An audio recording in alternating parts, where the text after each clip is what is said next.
Alright, so I think stream thinking about things, ready to go though. So everybody making ZardX here, back at it again to give you another very exciting podcast episode.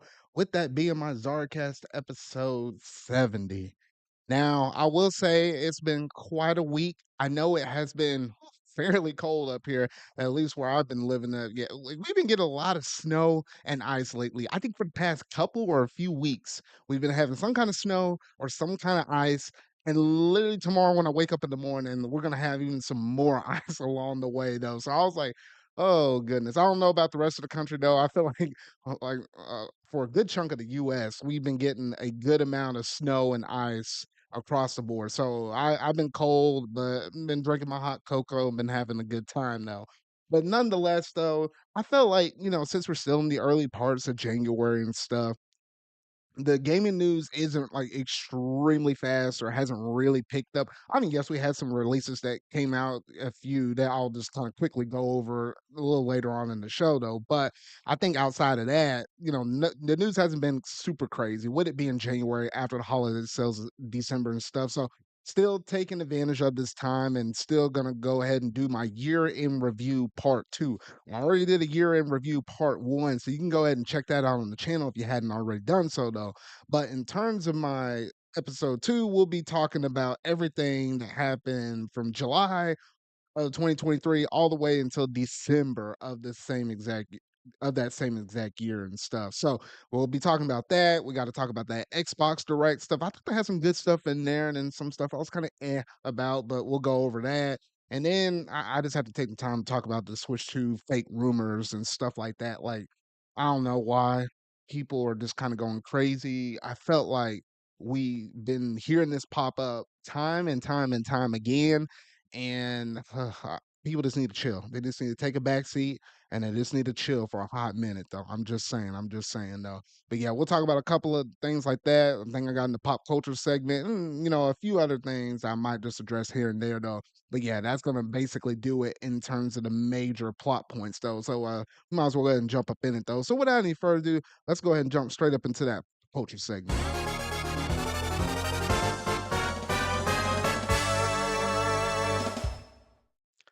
All right, so we got to talk about Marvel because lately I went through and started going through a few things, watched a couple of episodes, I think, of the What If series.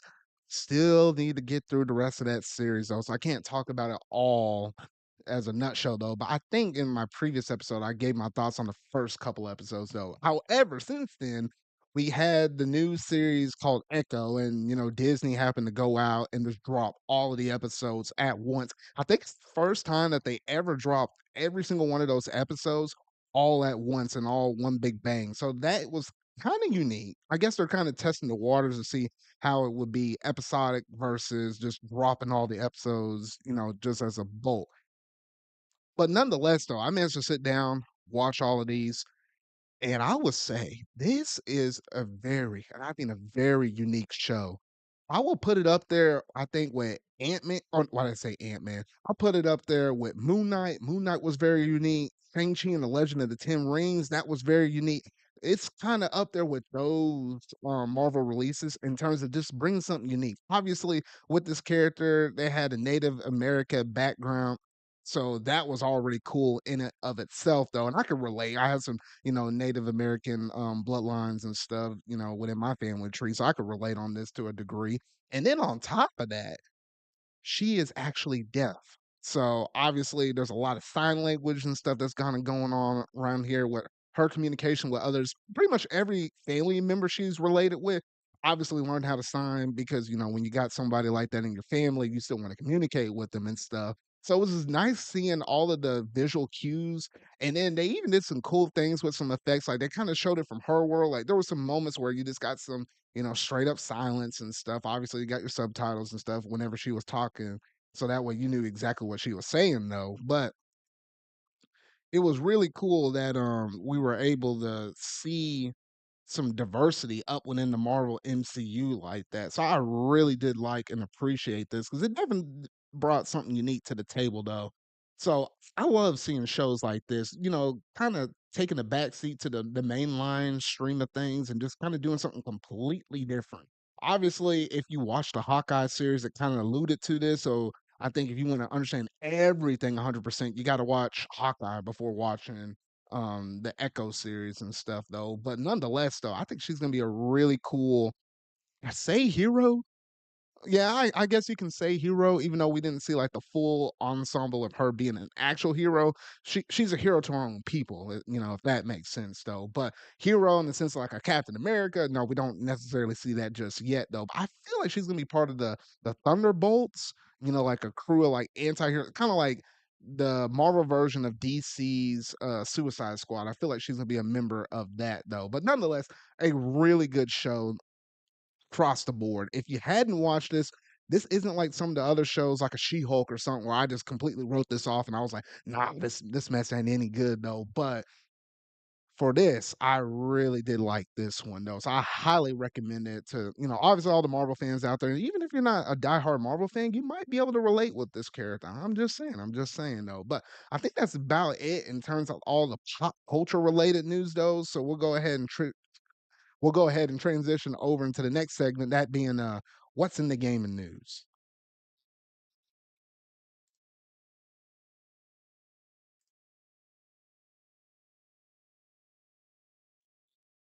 And as I'm trying to find this stupid old transition, it took me way too long. I'm doing okay. All right. All right. Here we go. All right. What's in the gaming news?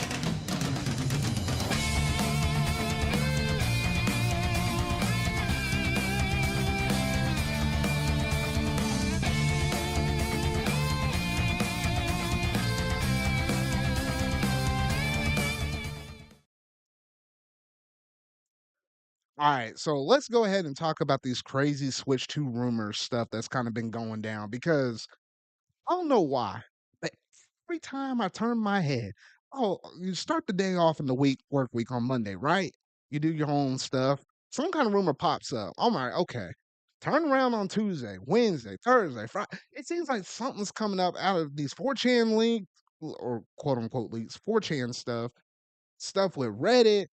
And then you hear some weird stuff like one of the latest reports I heard was like quote unquote Game Shark leaked the release date for the Switch 2. They said it will be coming out September of 2024. And I was looking at this and I was like, because usually when I gather all my stuff on what I want to talk about in the podcast, I usually would see stuff on Twitter, just save it, archive it, and I'll bring it back here in a couple weeks or so. And even when I looked at this, I was like, something's not adding up. I ain't gonna worry about this. And then lo and behold, it was like some hours later, and then they were like, "Oh, you know what? They interviewed the dude that actually gave this information, and apparently with this, you know what? He was just speculating based upon things that's been kind of going around." I'm like, "Oh, people, the time when we're going to figure out about the Switch 2 is a time when Nintendo is going to want to release it to us. Either that or somebody leaks something out of the hardware business with some actual photographic evidence. And even before that would happen, Nintendo will be way out ahead of the gate and will tell us the information before we will get that. Now, I do know that they said, which obviously, when you're speaking about it from a business point perspective, there's no way that Nintendo will come out and say, "Hey, we got a brand new system." Before what they said to their investors of how, "Hey, we don't have any new hardware planned to release with it before the end of the fiscal year," which that takes us all the way to the tail end of March. So ideally, if you're someone smart and someone using a little bit of common sense and kind of knows how this industry will kind of operate, at the earliest, we wouldn't expect any news from Nintendo until April at the earliest for anything Nintendo Switch 2 related. And I would say April at the earliest if they plan to magically drop the system around like summertime. We're talking about maybe June or July. It'd take them at least a few good months, maybe a little bit longer, to at least at a bare minimum market the system up and work its way up. You kind of want a quick turnaround between announcement and the actual release because you don't want to necessarily take away from the sales of the Nintendo Switch, which is still your main bread and butter in terms of bringing in your revenue, whether it be the hardware sales and definitely some of the software. You don't want to announce it way too far out in advance, and that way people be like, oh, I could just wait and hold off from upgrading or getting these games and stuff like that. I want to wait and see if it's backwards compatible. You don't want all of that stuff running on the consumer's mind. You just want them focused on what you got in the marketplace right now. And when you're ready to actually reveal it, then you go ahead and showcase it on later, though. It's just weird how I guess people feel so antsy and so trigger happy to be like, "Hey, we got to talk about this 90 to nothing all the time." And I'm like, even on my channel, I would love to always keep talking about this stuff, but I only talk about stuff I would like to see with the system. And even then, I spread it out with my gaming topic stuff that I drop as like Friday videos. You don't see me constantly week after week after week talking about that. Otherwise, probably people will be like sick and tired of it. There's a lot of other things that I got planned in the pipeline or things I want to talk about other than Switch 2 stuff. Obviously, when the Switch 2 stuff gets revealed, oh shoot, yeah, I'm head over heels straight up into that stuff. I'm gonna hit the ground running on it though. But until then, let's savor the moment. It's always the anticipation or the build up and the lead up to the system that's honestly the best part of console drop rather than just getting all of this fake rumor stuff, which is, you don't know if it's real, you don't know it's fake or whatnot. Oftentimes, it's like 90% of the time, it's all fake anyway. And then by the time you actually get to the system, it's like, oh, I got it now. Whoop de doo. And it's might be fairly similar to the Switch that we already know, assuming if it's, they're kind of building and iterating on this, because I don't see Nintendo splitting their home consoles and their handheld systems. I don't see them splitting that market anymore. They got something going. They're probably going to keep running with it though, because I know Furukawa, he's a businessman. I try to keep telling y'all that he's a businessman though. Numbers don't lie. But yeah, so I would say if you're somebody's, still anxiously waiting for this Nintendo Switch 2 to be revealed, just chill. I know we'll probably more than likely have a Nintendo Direct that's coming in the month of February. But when that day happens, I just honestly expect them just to talk about software. You ain't gonna see nothing about hardware. Don't even expect it. Now, it'll be interesting that they obviously give you some, I would say, more marquee, high dollar, big AAA games, and they just date it as 2024, and they don't give you like the month or the season, like if it's a summer or fall or winter game or something like that. You might want to keep an eye on those games though, because they could be, they could release it on the Switch and what could be a Switch 2, assuming that the system drops this year though. However, outside of that, don't expect nothing more. I'm trying to set the expectations up right now so some of y'all don't get, disappointed in the future. I'm just saying though. Whew. All right, I think that's my big speech on the Switch to crazy rumors, though. I hadn't seen anything credible. If I do happen to see something credible, you will hear it here on the podcast when that day comes. I'll have my buddy over here, Steven. It'll be me and him, and we'll be going through all the details and stuff when that day truly comes, though. But yeah, that's basically all I have to say about the Switch 2. So we'll go ahead and roll it on over into the next topic, and that is the Xbox Direct, where the developers kind of went through and talked about some of the upcoming games that are actually coming out. Now, I'll say overall as a whole, before I even get into like the actual games themselves, feel like with this presentation, it's cool that they allowed the developers to speak. But I feel like with these kind of presentations, I think there's a time and a place for this. Like, I felt like with most people, when they were going through this whole entire thing, felt like, at least me personally, they were kind of tuning out on this show as a whole, though, because I mean, there was a lot of people that really wanted to see this information, and with each one of these games, I felt like they were showing a game trailer for at least a couple of minutes or so, which was cool. Something that you would normally see in the Nintendo Direct or something within a state of play. But then when you turn around and you actually see all the extra stuff, I feel like that extra bit of commentary from the game developers, it will be nice to see within, like, if you were to go through and actually purchase one of these games, just in the extra credit scenes. Like, we've seen that in some games before though. If it were in there where people that are already invested within these games were actually able to see it, I think that would be perfect. That would be ideal. But when you're trying to sell an audience on these games, I like going in depth. Obviously, Nintendo has done this before. Sony has done this before. Like, you see dedicated Nintendo Directs where they focus around just one game. Like Xenoblade Chronicles 3 had its own thing.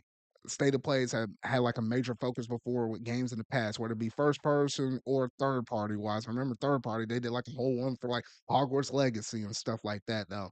It's good to have those kinds where it's like just purely about gameplay. But when you start getting the game or you get the developer side a little bit heavily and extensively, like you did in this show, I feel like that's where you kind of lose some people. Because I think what was here is good, but I felt like the presentation overall was just lagging quite a bit. Like, I know at first they were going through and talking about the first couple of things. Like, I'm trying to remember what was the very first thing they showed. I think Avowed was the first one they showed. I don't have any personal interest with this, but I was like, okay, that was one game done. Alrighty. And then I think they showed Aura History Untold. I think that was the second one that was revealed. And I was like, it was either that or Hellblade. And I was like, but the R one, I was like, whatever. But in the middle of the show, because we were thinking and speculating, hey, they weren't going to just only talk about 4 games, right? They got to talk about a little bit more than that.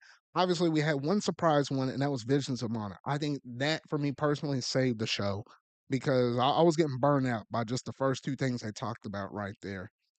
And I loved everything they showcased off in Visions of Mana. Now they confirmed that the game is coming out in summertime block for 2024. So am really looking forward to that game. I'll probably be picking that up on the PS5 though. But I really do like everything they showcased off in that game. And because I like the Mana series that much, I was able to actually, sink in all that information they were showcasing off to us though. And there was even some more gameplay footage and obviously what was revealed at the Game Awards back in December, though. So, nonetheless, really good. I really loved every second of that part. But then we went back into the next game and it dragged on again. And I was like, okay. I think outside of Visions of Mana, which was third party, out of all of these other things that are like Xbox first party wise, I think Hellblade 2 was probably the second best, most interesting thing, but it's interesting how I guess that's gonna be a digital only game. Not sure how that's gonna rub people off, for people that love to get things physically, considering how Hellblade 1 actually had a physical copy, but the second one now isn't.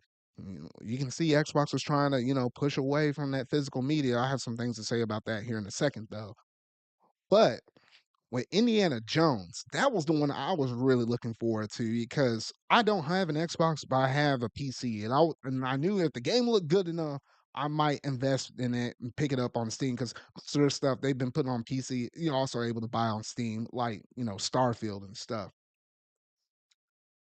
Now with Indiana Jones, the one thing I really wanted to see out of this game was the fact that hopefully this would have been a third person game, not first person. That's what I was originally shooting for though. However, that was unfortunately not the case. And I was like, man, come on. Like, oh, I guess I guess they really wanted to do something different. Obviously, this is from the same studio that made, oh, what was it? The game is slipping from my mind. Golly, Doom, Wolfenstein. There we go, Wolfenstein. This is made from the same studio that made Wolfenstein. So obviously, they're known for their first part or first person games. And I was like, I thought, at least looking at Indiana, I was like, I would love to see him. I'm just not really a big first person kind of fan. Obviously, I'll mess around with it if it's a little bit of Metroid Prime, just a little bit. And if it's like Doom, I'll put up with it with those ones. Those games are just good. But overall, I'm just not a first person.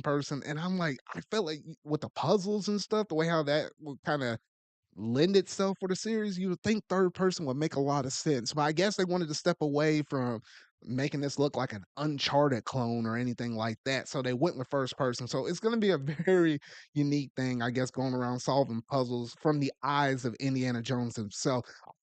Just looking at this game, it feels like it would be a game that will probably be one that would, I would say, maybe there's a good chance that it will actually be a VR game in the future. Like I could see them easily moving that over to VR stuff like the Meta Quest or something like that. But nonetheless, it seemed cool. Obviously, you had some gun mechanics, moving around, solving some puzzles, whipping out the whip and just taking dudes out, stringing them up by the feet, yanking them around and stuff. So just had to see a little bit more stuff about it, though. I'm not entirely sold on it yet. I would have been if it was third person, but I feel like they got to show me just a little bit more.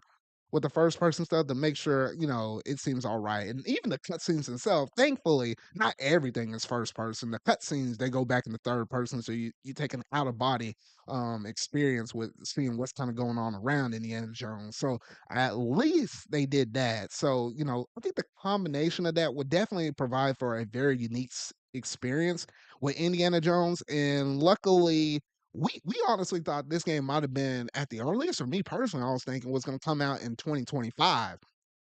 However, that has changed. So now it's actually going to be roughly around 2024 at some point. And I'm thinking it's probably going to be roughly around the holiday ish time. I feel like it's going to be kind of in the same launch window as probably around Starfield. I think, Starfield dropped in September. So I'm thinking it's going to be a September, October, or November game. It's going to be like one of those few months. I think the Indiana Jones game is going to come out, though. So don't have to wait too much longer though, but it's interesting. I guess Xbox is at this point in the game, it's interesting because Xbox, what Indiana Jones is going to be the holiday game.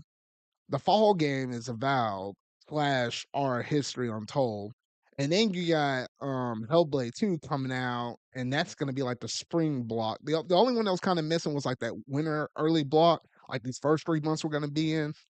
Xbox ideally wants to drop, what is it, a game per quarter. So, one game first party wise every 3 months or so. Now, obviously, they're doubling up on some things though. They missed this first window though. But I think at this point we got like 4 games. You technically have to count Call of Duty now since they technically own that. So we know that there's ideally at a minimum 5 games that are first party, or well, I say first party. Indiana Jones are licensing that, but it's kind of underneath their umbrella. Similar thing like Spider-Man 2, 5 games that are ideally scheduled to actually come out within 2024. Meanwhile, we're over here looking over here at PlayStation, like, hey, what's going on over here? And all they had to show for us is that stinking Last of Us remaster part 2. That is it from Sony right now that we know. So hopefully that state of play will happen to give us something, but I'm not really expecting too much out of them for that one though. But yeah, so outside of that, I think that's about it in terms of my thoughts on the developer direct for Xbox here. Now, however, one little interesting bit of news that happened to pop out of this that I also kind of want to tie into this is the fact that lately I've been seeing here on Twitter that there's been some statements going around with Walmart, and apparently they're pulling the plug on Starfield. Like the retailer itself is pulling all of the copies of Starfield off the shelves and is actually planning to sell those back to Xbox themselves. Like Xbox told them, say, hey, we want to buy back all of our copies back from you. So they're pulling physical copy of Xbox games from the shelves. If they're doing this with Starfield, and Starfield hasn't even been out a whole year yet, that can kind of allude to some things where Xbox's strategy is going on in the future. Now, if you kept up with anything with the court casings and stuff while they were trying to acquire Activision Blizzard, we knew that through some of those leaked court cases, the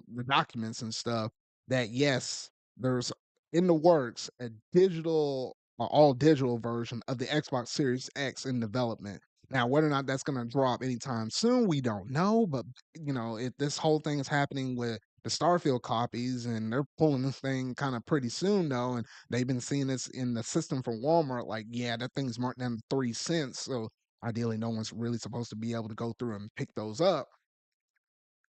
Where there's smoke there's fire. Like there's a good chance that that system could be dropping out this year. There's been rumors about a PlayStation 5 Pro also potentially dropping out this year, and then we all been theorizing and speculating that Switch 2 could also have a good chance to drop in this year. So there could be quite a bit of hardware upgrades and new generations, at least from Nintendo wise, that could be scheduled to drop this year. So that would make things pretty excited, at least once we hit the second half of this year, though. But nonetheless, the fact that Xbox is kind of leaning away from physical and moving over to digital, I feel like it's smart for them because I feel like a lot of people are already attached to Xbox Game Pass in general. I already heard from a lot of people out there that say, hey, you know what, if for the most part, people don't usually go out and buy like a first person Xbox game like a Halo or maybe like a Forza or something like that, or potentially a Gears and stuff. Now even like games like Starfield and stuff. They won't go out and buy those because of Xbox Game Pass, because you get those first party games day and date on day one. So because of things like that, they already kind of ease people off of that. They're obviously moving more towards the subscription service. We already know, I guess, between the competition between PlayStation and Xbox, Sony consoles for the PS5 have been outselling the Xbox 3-1. So, you know what? I think Xbox is already taking their L's, but I think they're already pivoting into a very different approach with how they kind of deal with their gaming space right now, though. Obviously, they went through and bought, Bethesda, now Activision and Blizzard and stuff. So I feel like obviously they're not going to jump out of the gaming industry, though, but I do feel like their point of reference or their attention is pointing towards, hey, we're gonna get ready for this potentially all digital future where you can play these games on your TV, you can play them on your phone. We'll have something. It might not be a big fancy box in the future though, but it might be something that's as simple, small. You can just kind of plug an HDMI cable up in the future and say, hey, this is a streamable box. Hey, you can play and download a whole bunch of games up on here. Just big enough to have an SSD up on there though, and maybe does some stuff with the cloud and stuff. That's definitely the direction where Xbox is going. So it's going to be very interesting to see how things are going to play out, even within the upcoming months to the lead up to the tail end of what will be the end of 2024, though. So there's a lot of things to kind of keep in mind, though. And I think outside of that, that's pretty much all I had in terms of my major topics. However, I will say that, there was a little bit of breaking news. I didn't originally had this as a topic for the podcast tonight, but I wanted to go ahead and just, talk about this in general though, because there's this game that's called Power World that just recently dropped. And I was like, huh, it looks like a Pokemon ripoff, Legend of Zelda-ish kind of thing. I was like, I didn't really pay it much mind until people started coming out and reporting saying, hey, this game sold 2 million within like a day or two. And now, currently where it's at right now, within the past few days since the launch of it, it's sold north of over 4 million copies. And I think that's between PC and Xbox, because it's not officially out right now though, but it's in that beta phase, if you want to call it like that. Like, it's not like officially out, but it's just kind of in that testing phase though. But you're able to buy it. I don't know. It's weird and confusing when companies do that kind of stuff. I mean, you see that stuff happen all the time on Steam, but I was kind of surprised that it's actually on Xbox Game Pass and whatnot though. But this was that game that we saw within the Game Awards, where you literally had person running around and they were like shooting Pokemon. Obviously, it's not Pokemon, but they're creatures that look like it though.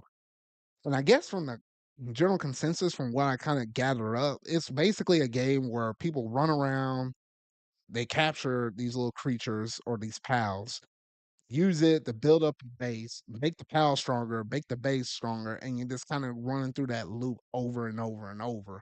I mean, just looking at it at face value, it doesn't seem like something that I would naturally play, but I think I have like a little code thing. Like when I bought some extra PC related equipment, maybe a few months back, that had like a Game Pass Ultimate subscription. I think maybe for a month. So if I hear a little more buzz about this game, I might just dabble with it on the PC side via Game Pass. But outside of that, I wouldn't do too much more though. But the fact that it's been getting this much buzz is a little bit crazy. But then, like with all good things, something has to rear its ugly head somewhere though.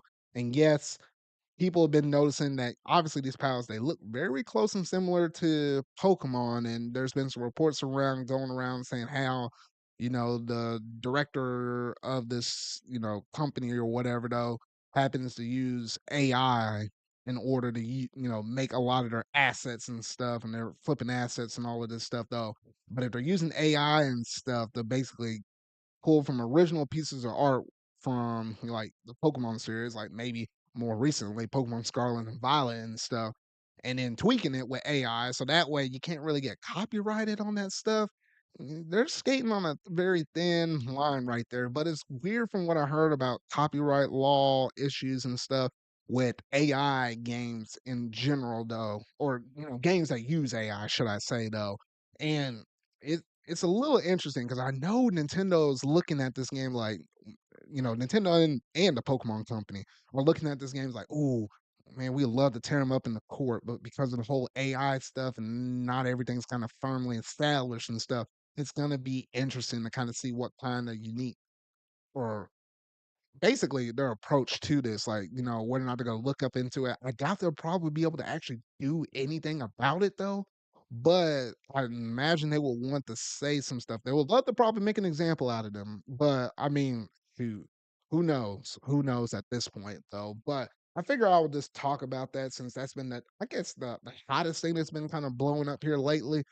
How World. If you happen to play it, let me know. Just add me on Twitter or just leave a comment or something like that. Though, just let me know your thoughts about this game, though. But I think outside of that topic right there, I think that pretty much does it in terms of all of my regular gaming news that I had scheduled to talk about, at least for the ones I have planned though. So now we'll go ahead and transition over into the last, but yet the biggest major thing I'm going to talk about tonight, and that is the year in review for 2023, part two. Now, just a reminder, I already went through and talked about the part one that where me and Steven, we kind of gave our thoughts about pretty much on every single game that was spanning between January to June in 2023. So now I'm going to take the time to go through and talk about mostly every single game that we about got from July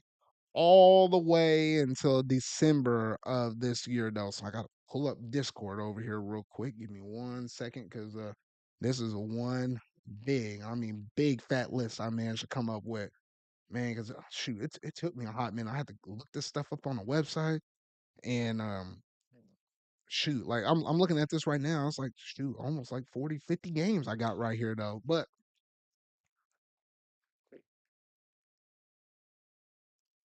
ooh, need that water. All right, so we'll go ahead and jump straight up in this mess though. So in the month of July, we started things off with Exo Primal. Now I remember Capcom came out with this. They wanted this to be like their next new hot game and stuff. And I dabbled with that game just a little bit while I had Game Pass because they put that mess on there on day one. Now, honestly, for me, I wasn't too incredibly fond of this game. No, I felt like that was definitely one of those games that hit and then it just immediately fell off. I don't really hear a lot of people talking about it nowadays with buzz and stuff like that, though. But I mean, the game it's okay, but I don't think it's nothing great. But I don't really have too much more to say on that. And then let's see here. On July the 21st, Pikmin 4 managed to drop. Now, with Pikmin 4, that honestly happened to be one of my honorable mentions for game of the year. Didn't manage to crack into my top three, but oh shoot, that game overall, there's a very few games I managed to go through and just 100%. And I did everything you basically could possibly do in Pikmin 4, outside of maybe some side quests. But some of those side quests I was looking at, they kind of repeat. It's like, get X amount of things, and then it's like, all right, after you complete it, all right, we're just gonna increase the number on it just a little bit more, just a little bit more, a little more. Outside of those, I managed to save every person and basically do almost every single thing else that you managed to do in the game. I think the hardest bit of challenges was definitely when you did those special Dandori missions that were kind of in the hub base, like within the post game and stuff. Some of those levels wanted to make me pull my hair out. I'm not gonna lie. Like that stuff got on my nerves a ton though. But I would say outside of that, I would say the game overall is really good and definitely up there for one of my personal favorite strategy games for 2024. Obviously, I have Fire Emblem Engage that released earlier this year, which from a gameplay wise, I prefer that one. But then with the story and stuff, I factor in everything. Pikmin 4 kind of felt a little bit better than Engage, which is something I never thought I would honestly would ever say. So I'm really looking forward to Genealogy of a Holy War that should be announcing within the February direct for later this year. Come on, Nintendo, just give it to me, man, because we need to go back to the roots, back to the roots. Whew. All right, so that about does it in terms of the month of July. So let's go ahead and roll over here to the month of August. So obviously we had what was dubbed to be Game of the Year, um, what was dubbed to be the Game Awards winner, and that was none other than Baldur's Gate 3. Now that had its PC drop on August 3rd, and I think it was a little later on when they dropped it on PS5. And gosh, I don't think it dropped on the Xbox until the night of the Game Awards or something like that. But I don't have too much to say about this outside of the fact that, that game blew up big time. You had a lot of people diving within the Dungeons and Dragons series that probably never would get up in it originally though, but nonetheless, these people I guess is really gravitated towards it. It's kind of like what was it? The game that won last year. Shoot, it was Elden Ring. It's kind of like Elden Ring. That just happened to be the game that was this year. I thought Tears of the Kingdom would manage to trump this one by barely a smidge, but Baldur's Gate 3 happened to take it for a lot of people's game of the year preference or choice though. So it was interesting to kind of see how all that played out though. But yeah, we had that game dropping on August 3rd. On August the 17th, we had the Red Dead Redemption and the Undead Nightmare that managed to drop for Switch and PS4. Interestingly enough, I remember when this game came out that there wasn't a upgraded version for the Xbox because it literally was the same exact version that you would get through what was it, Xbox backwards compatibility, that program, like the version that they were basically trying to put out was the same as it. So it was like, yeah, there's no need to put it out on the Xbox though. So that was kind of interesting though. But that's a game I kind of want to try out, where it be, the first one in the series or the second one. I just never got around to that though. But that did manage to come out on the 17th. Let's see here. On August the 25th, we managed to have Armored Core 6, and that dropped out on the 25th.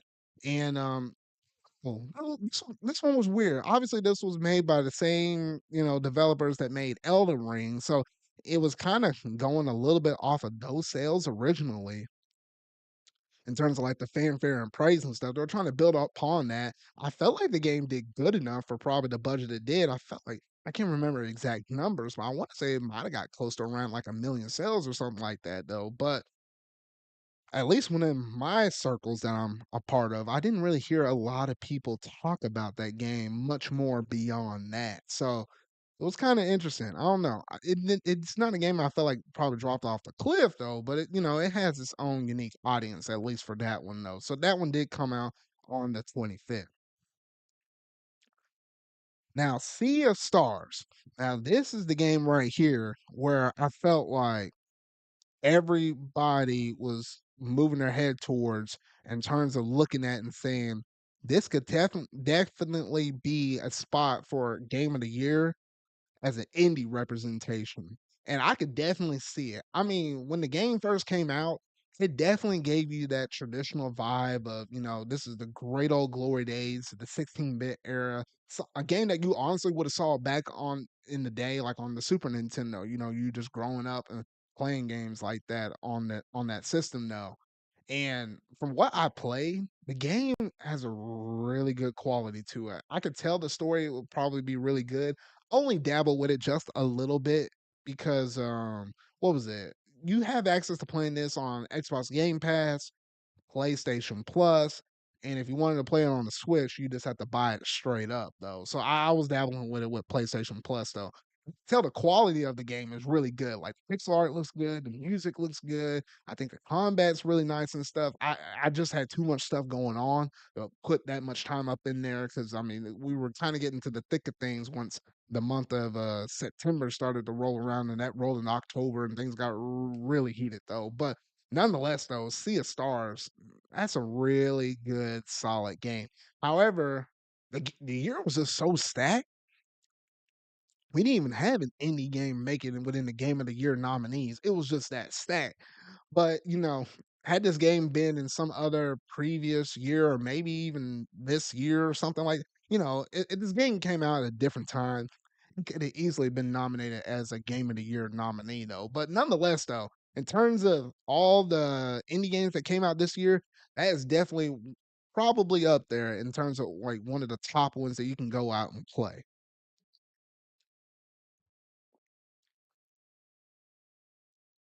Whew. All right, now let's roll over to the month of September.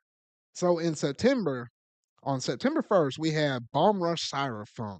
Now, obviously, this was the game that, a lot of people was really looking forward to playing because it basically gave you some jet set radio vibes, which so lo and behold, when we had the Game Awards thing that happened later on in the year in December, there is going to be a new jet set radio in the works though. But for the longest time, we didn't know about, future work being in the works though. But I know some people have been looking at it. My old friend Hacks, I know he was really looking forward to this game though. So I know there's people out there that really love this game, and I think in terms of other indie games out there, I think that's a personal highlight for a lot of people out there. So you could have picked it up on the Xbox Series systems or like on PS5, PS4, etc. Though, but yeah, that was a game that a lot of people were looking forward to. Now, the big major hitter, or the one game that I think Xbox was really banking on releasing this year, and they were hoping on it doing really well, was none other than Starfield. I wanted to hope and believe that this game was going to actually be good. Obviously, Bethesda were the ones that were working on this game. And unfortunately, I just don't think this game managed to stick and land like the way that people wanted to. I mean, you just heard about me talking about the reports earlier with the fact that, Walmart's actually going through and pulling, this game off the shelves because Xbox like, hey, we got to take this out. That's probably just more so due to them moving with a digital approach though. But that's just crazy to see that happening with a first party, first person, not first person, first party game that you were building up so much hype for and barely can stay on the shelves for how many months is that? October, November, like barely 6 months. Like, oh shoot. But anyway, though, I remember when that game came out, a lot of people were talking about it. They were buzzing about it, getting all hyped about it. And I just played it on my PC and I just could not for the life of me. There was nothing really enthralling within like the first couple or few hours I was playing that game, and nothing could really grip me. Like it seemed nice. The potential is there for a space adventure of that scale to be able to do anything with your combat, your persuasion stuff, like hiring your own crew of stuff, flying around in the galaxy and stuff. Even though you weren't really flying, you're just choosing destination points and just zipping there. And obviously, you can have some space fights and stuff. The potential was there, but I just don't think it was executed that well. Like people were talking about it for like the first week or so, and then after that, it just dived off the front of the cliff. Like not that many people are really talking about this game. And then I think if you were to look at like active player view counts or stuff like that, I mean, it just jumped off the cliff. So I was like, ugh, goodness though. But I really wanted to like this game. Like and it was a good thing I had Game Pass, so that way I was able just to try it on there just to see. 'Cause I would have been upset if I paid $70 to buy this game on Steam and managed to get through almost, get through the game and be like, oh, I really don't like this, but I got to keep playing this just to justify my $70. There's no worse feeling than buying a game and then regretting it and knowing you can't get your money back in some kind of shape, form, or fashion, especially when you bought the game digitally. Man, when we have those all digital features, yeah, that's going to be something right there, though. But yeah, that game came out on September 6th. Unfortunately, Starfield didn't get any. I don't think it got really any good nominations in general for the Game Awards. So that one just really landed flat on its butt on that game release, though. So bit unfortunate for Bethesda and their crew. I mean, Xbox couldn't really catch a break though. But I don't know. Maybe they'll do better, this year with 2024. I feel like Indiana Jones got to show up in some kind of form or shape, form, or fashion. All right, moving on over.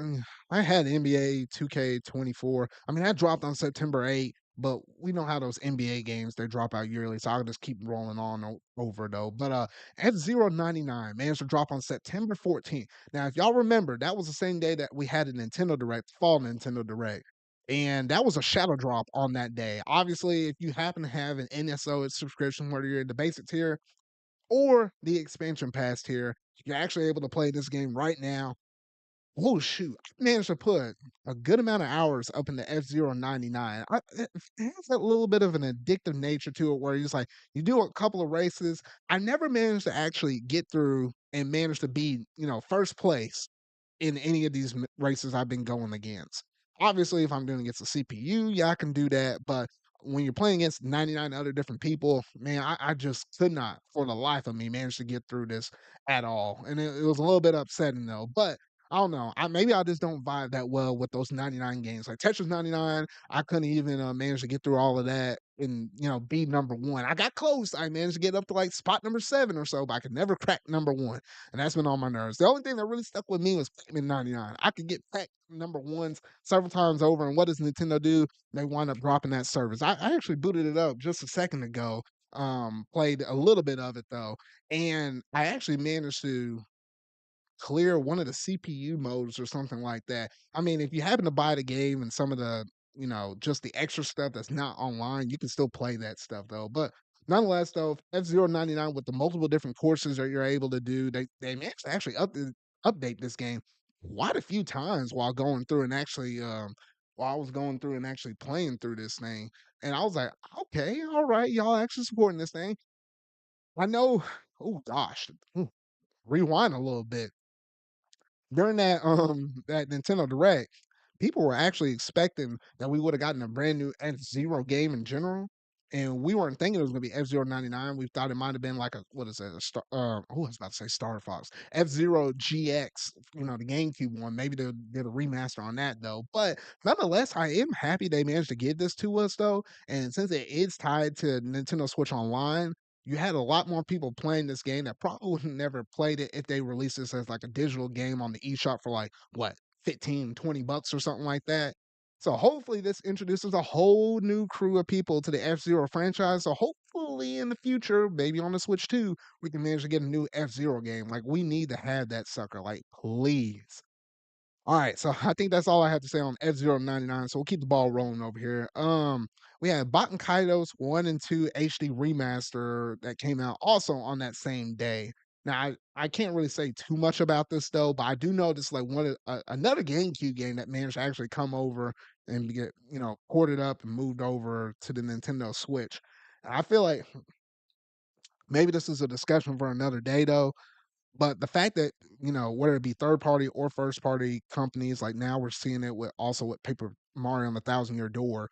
I just don't think that we're probably gonna have a GameCube, Nintendo Switch Online. It would be really nice to have one, but when companies can go out and make remasters or remakes from these GameCube games, because they all have really good art styles, it's about time a lot of those see a new fresh coat of paint.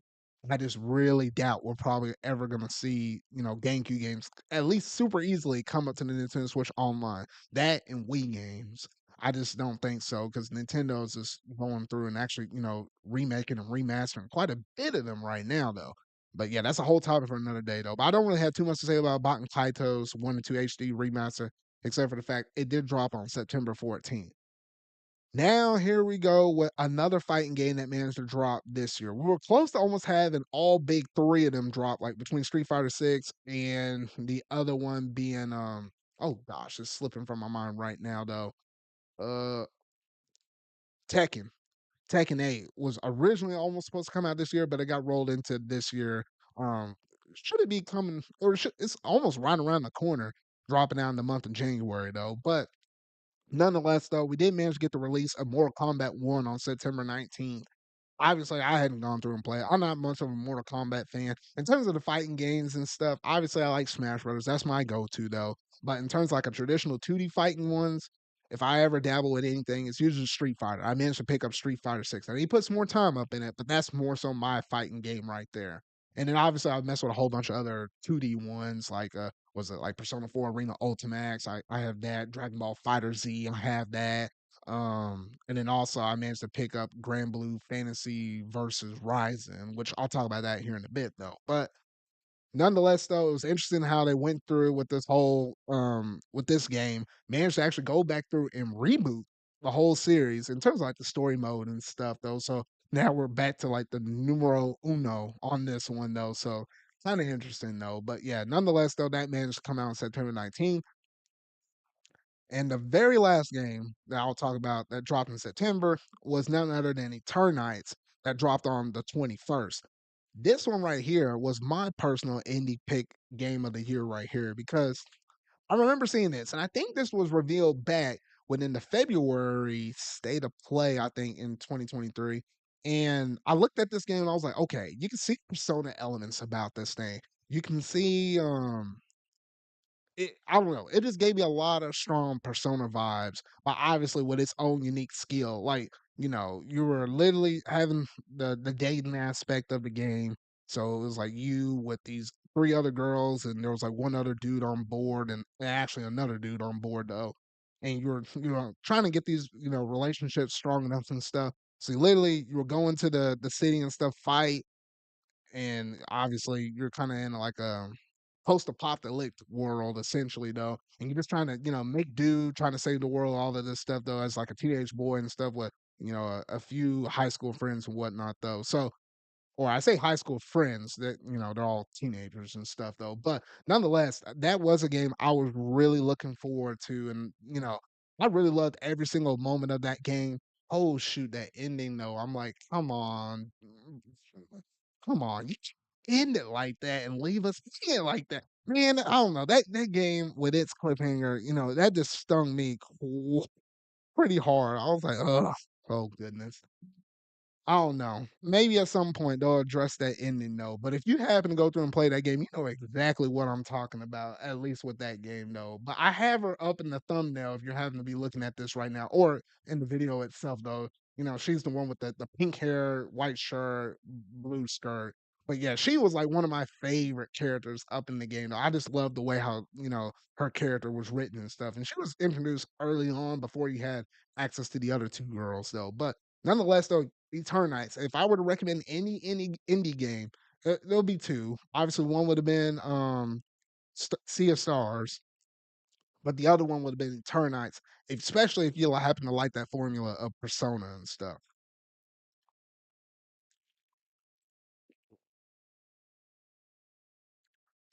All right, so that takes care of September.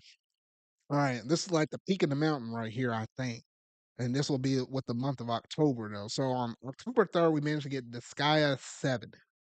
Honestly, I can't say too much about that outside of the fact that I remember like the Sky of Five came out like what? It felt like yesterday. Like I know that game came out like when the Switch was in its launcher in 2017.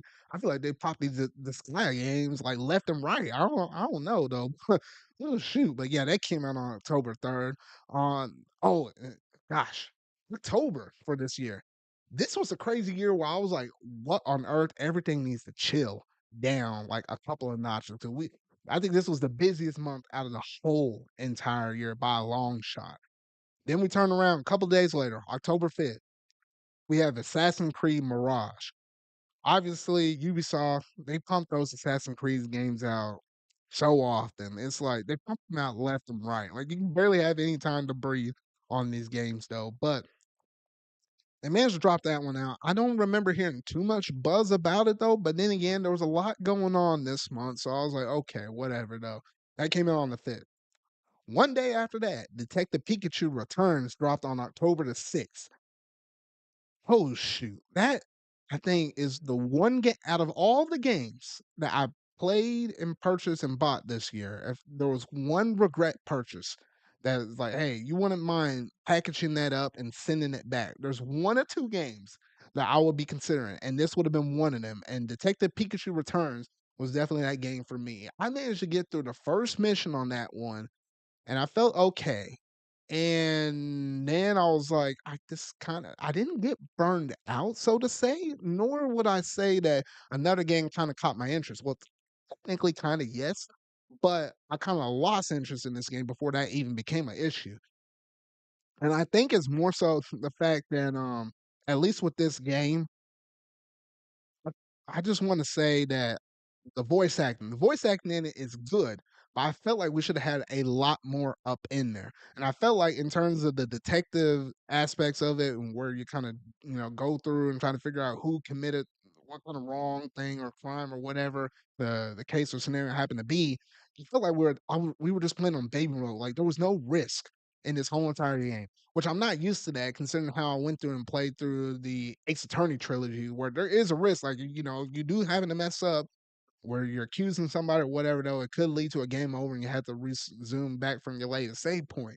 Or at least there was like some risk in that game. But this one, it just felt like everything was given to you.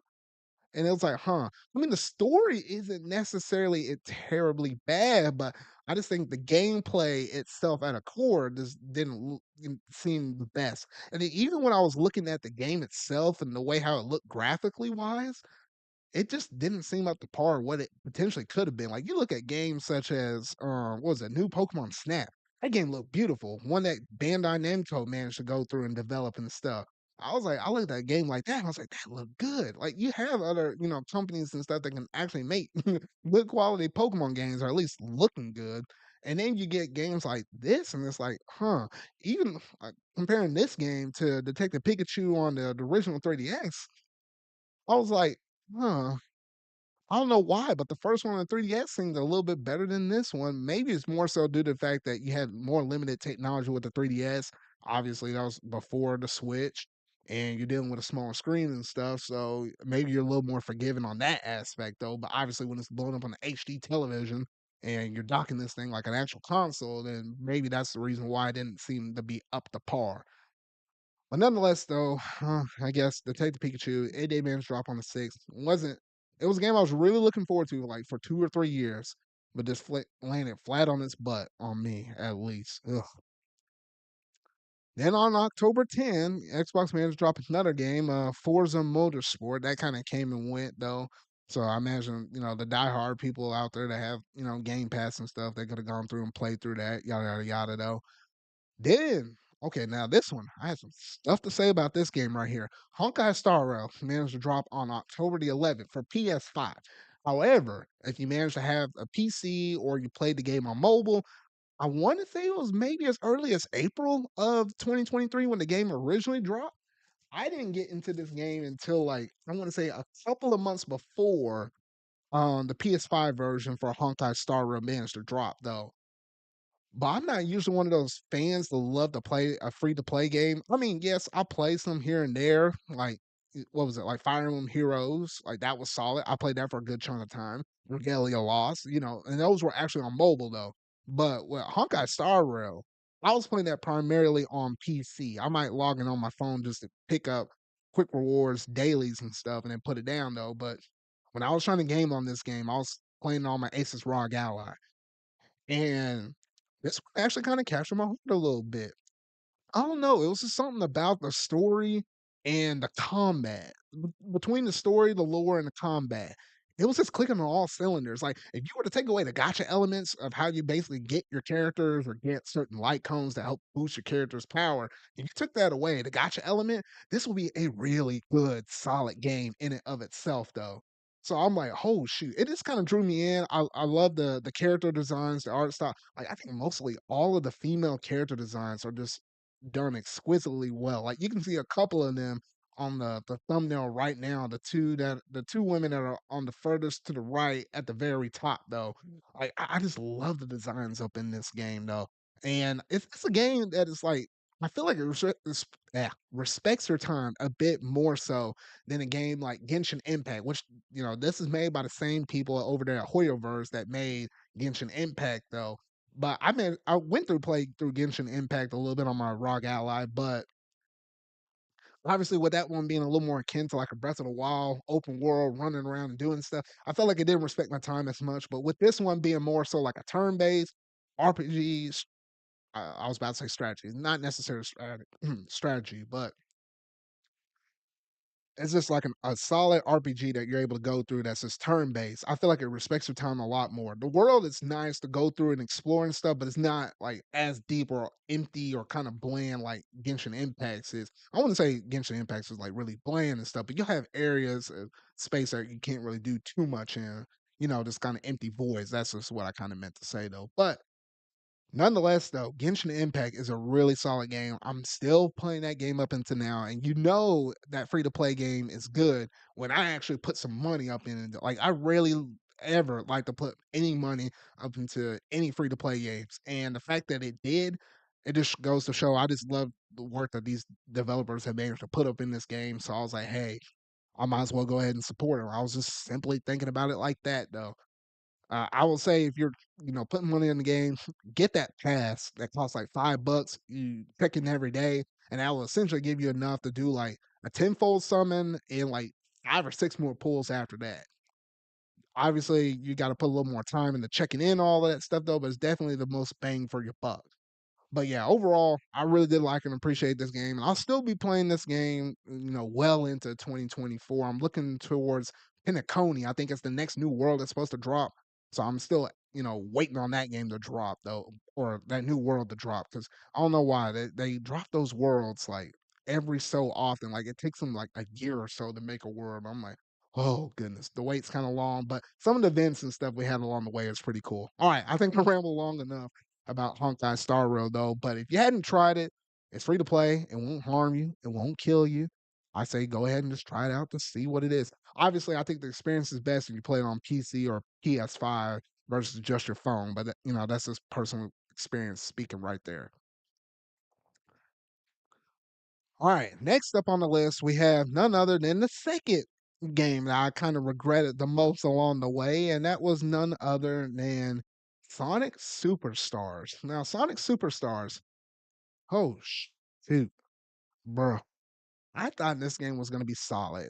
Coming off of the heels of what was the previous Sonic game we got before this? I think it was, what was it? It was called Sonic Frontiers. I came off that game feeling really good about that game overall. Like I thought they weren't, it's been a while since I played a solid 3D Sonic game. I mean, like the game before that was Sonic Forces, and we all know how that went. Oh goodness, I don't want to go down that rabbit hole though. But Sonic was doing good. Sonic Mania was good. So I was thinking, maybe Sonic Team over here will manage to cook and do something over here with this game. And yeah, we'll say. I don't think I made it past, what was it, the first or the second world? And that's as far as I got up in that game. I don't know. It just, I guess the controls, they just don't feel quite right to me when I was going through and playing through it. And I just felt like when I was going through there, I just wasn't having like any kind of enjoyment with Sonic. And I love Sonic as a character, don't get me wrong. I had that whole inside joke of, Sonic was never good and stuff. That's just an inside joke thing though. Personally, I like Sonic. And I know there can be really good games out there though, but this game just didn't really do it for me. Even Steven, I know Steven ain't here tonight with me though, but even him, whenever he was going through and playing through this game, and he was like, yeah, I'm not really, he went through, I think he said he beat it, but at the end of the day, when he looked at it, he's like, yeah, I'm not gonna put any more time up into this, like how he put in the Sonic Mania. Like the dude kind of goes through and speed runs through that game quite often with Sonic Mania. And, we were kind of both in agreement, like, yeah, if we were to kind of, wind the turntable back a little bit, turn the time back and, go back and say, hey, do you want to buy Sonic Superstars? We probably would have both said, nah, it ain't worth it. Especially considering how, man, it really slapped us in the face. Because I think it was like a couple or a few weeks later, right before Black Friday, and they slashed down the price of that game from like 60 down to almost like $40. I was like, you have got to be kidding me. But yeah, nonetheless, though, Sonic Superstars that did manage to drop on October 17th. We're not even done with October yet, y'all. On the 20th, that's when we had our, double whammy back to back. One of them was Super Mario Brothers Wonder that came out for the Nintendo Switch. That Mario game right there definitely went into one of my honorable mentions for game of the year. It was just that good. They finally, took the lid off of Mario and said, "Hey, we are moving away from the traditional 2D Mario games that we had from like what New Super Mario Brothers on the DS, the Wii, and then you had the one on the 3DS and the Wii U. They moved away from all of that, and they weren't afraid to get weird, get a little bit funky, get a little bit creative and stuff like that. Like I managed to have like an impressions video on the channel where you can kind of hear some of my opening thoughts on the game and stuff like that. At least when I was going through and playing through it though. But nonetheless, though, that was a really great experience, though. And if you're curious to also hear about some of my thoughts about the game as well, I think I managed to go through half the game just on my own time. And then later, just to make sure I motivate myself, just to kind of go through and make sure I will go through and finish the game, I did manage to stream the rest of my game series on my extras channel though. You can go to the main home page of my MegZardX YouTube channel, scroll to the very bottom.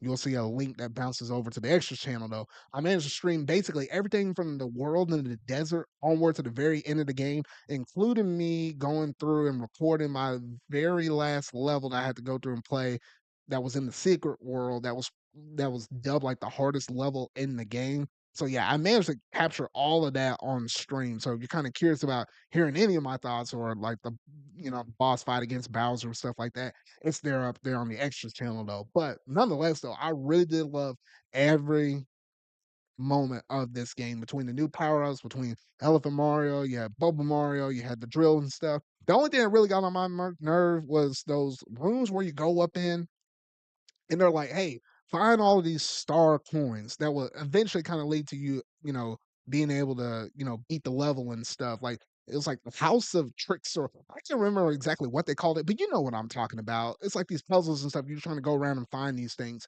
Some of those I had to actually look up exactly where or what to do because oh my gosh, some of that stuff was quite a bit challenging. I'm just saying though, it wasn't necessarily like a walk in the park. I don't know. Y'all gotta let me know if you played through this game. Like, did you struggle on some of those moments? I was like, I don't know. At least for me personally, like I wasn't entirely feeling it. I'm just saying it though. But yeah, so honestly, Super Mario Bros. Wonder, a really great and a really phenomenal game. Definitely up there in terms of like the elite games for 2023. Now, 2024, or why did I say 2024? 2023. I will say, good gracious. With that one though, I will say that that second game that also came out on that same exact day, ooh, we managed to get Spider-Man 2 that also managed to drop out on October the 20th. And I was like, my gosh. I'm like, what in the world? Like, Spider-Man 2, that was a freaking phenomenal game. I will say so myself right there because that was the game I actually dubbed the B game of the year. And my goodness, like that game I'm trying to wrap this one up in a nutshell though, because with it being the game of the year, for me personally, I can say a lot of stuff about it. Obviously, I already dropped a video out for my personal game of the year, so you can actually get my full thoughts on what I said with Spider-Man 2. But to just kind of capture it all within just a little bit of a nutshell right here, though. I just loved every little bit of interactions that we had between Peter Parker and Miles Morales throughout this whole entire game. It was good from start to finish, though. I just love the moments where you're able to switch back and forth between the characters, and the combat felt fluid and stuff. Obviously, they upgraded on some of the stuff in terms of like the sneakiness, traversal stuff with the takedowns and stuff.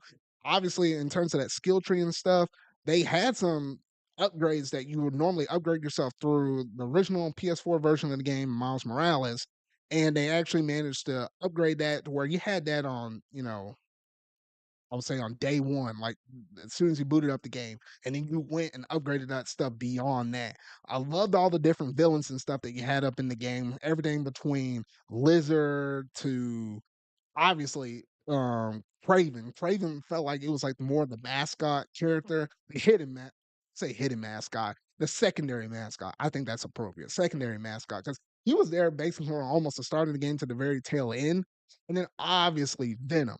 I love myself some Venom. He's literally like one of my most favorite MCU. Well, I say MCU. He hadn't actually showed up there yet. Marvel villains in general. He's one of my most favorite ones that I love, love to death, honestly. And I just love every single interaction I had with him in terms of like you also going through there and doing the symbiote suit and stuff, and then having like those special effects where you were holding that PS5 controller in your hand, like when you're using some of those symbiote stuff, like it the speakerphone that they have on that PlayStation controller, like the extra effects they added up in it, I don't know.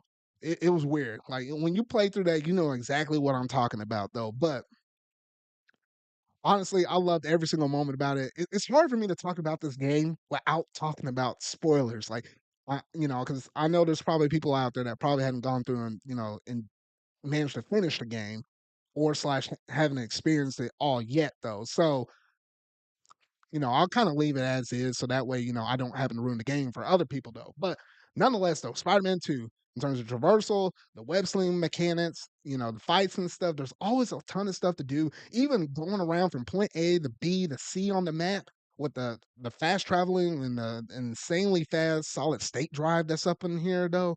I mean, it kept you moving from point A to B to C without hardly any lag time up in it. Obviously, for me to go through and beat this game, it took me about a little north of 20 hours for me to go through and finish though.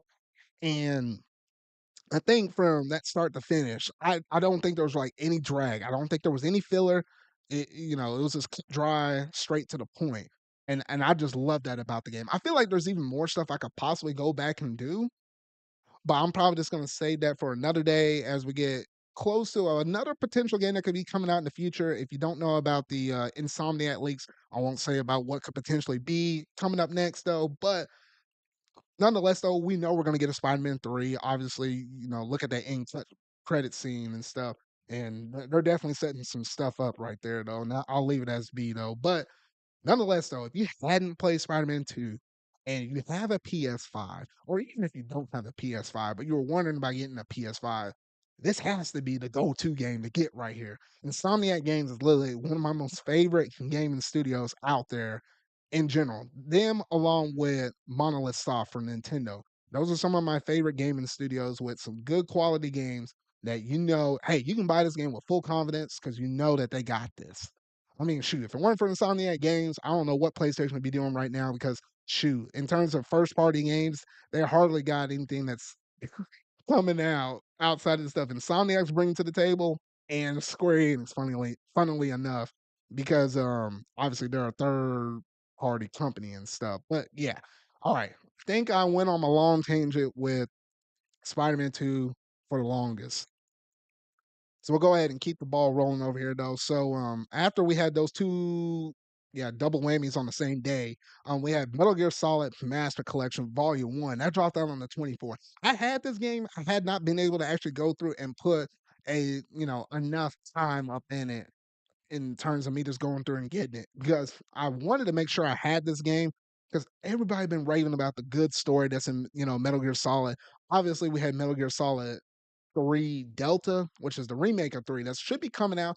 Honestly, it could come out this year. Honestly, I was thinking it's going to be 2025, but it may be coming out in 2024. I've been hearing some talking, some rumorings and stuff like that though. But don't be surprised if that game does happen to hit this window for this year, though. But nonetheless, though, I heard a lot of good things about the Metal Gear Solid series in general, though. So I was like, hey, it's just nice to have everything physically, especially considering how we're moving to this all digital future. So it might have been nice to pick that one up, though. So I did manage to get that and add it to the collection right there. And then lastly, oh goodness, as if October wasn't packed enough already, Alan Wake 2 managed to come out for PC and stuff for October the 27th. Now, with Alan Wake 2, I mean, I'm not necessarily a big fan of, Alan Wake. Like, I hadn't played the first one. Obviously, for sure, I hadn't played the second one, though. But it did manage to get nominated as a Game of the Year contender, though. So, mad respect to that, though. But I'm not necessarily a big Alan Wake fan though, but it was interesting to see how that game managed to only have like a digital release for Alan Wake, and it wasn't like having like a physical one and stuff. So I'm like, hey, I guess it's a little interesting though. What's going on, Greta? And so I would say that it's a very solid game. From what I've been hearing about it, I think it was very good. I can't really say too much about it though. I was gonna give it the praise and stuff that it kind of rightfully deserves because I mean, there's no way that you can't get nominated for Game of the Year and not make this list for me going over the whole entire year in review of stuff like that though. So I think that basically does it in terms of every game that came out that I wanted to mention in the month of October. So now let's go ahead and bounce on over to the month of November. All right, we're making some headway. We're getting towards the tail end on this one finally. So starting off on November 2nd, we have Star Ocean: The Second Story Arc. That's that's a game I really want to go through and play, but you heard all those games that I said that dropped out in the month of October. Like I literally picked up Detective Pikachu, I picked up Sonic Superstars, I picked up Spider-Man 2, I picked up Mario Brothers Wonder. I was stacked in the month of October, so there was no way I was gonna be able to go through and play or even pick up. No, and I even managed. Well, Metal Gear Solid Master Collection, I picked it up a couple of months later though. But there was no way I was gonna manage to get my hands on Star Ocean the second story R. I mean, based upon the stuff I was looking at it, it has that kind of aesthetic of the HD 2D visual stuff kind of going on though. So it kind of looks cool from that regard though. And it's a little bit different. It's like you had the pixel arts for the characters, but the environments themselves kind of look like they're in 3D. So in that regard, it really has a really nice, unique feel to it, though. I do love my HD 2D games, such as like your Octopath, Octopath Traveler 2, and your Live Alive and stuff. And oh shoot, at some point we need to get that was it the HD 2D game for Dragon Quest 3. If that game does not come out in 2024, or maybe not time it with the release of Switch 2 or something like that, like come on, Square Enix, I don't know what you're doing. I need that game in my life right now. Like I need it. But nonetheless, though, yeah, Star Ocean, the second story arc, that managed to drop out on November 2nd. Now, looking on over, we also have WarioWare Move It. That was or not that was that managed to drop on November the 3rd. And I would say with WarioWare, it's a pretty solid game. I would say, there's not a lot of crazy stuff that was showcased off in that game, so to say though. But I will say that at least with WarioWare, it's a very solid, very safe entry.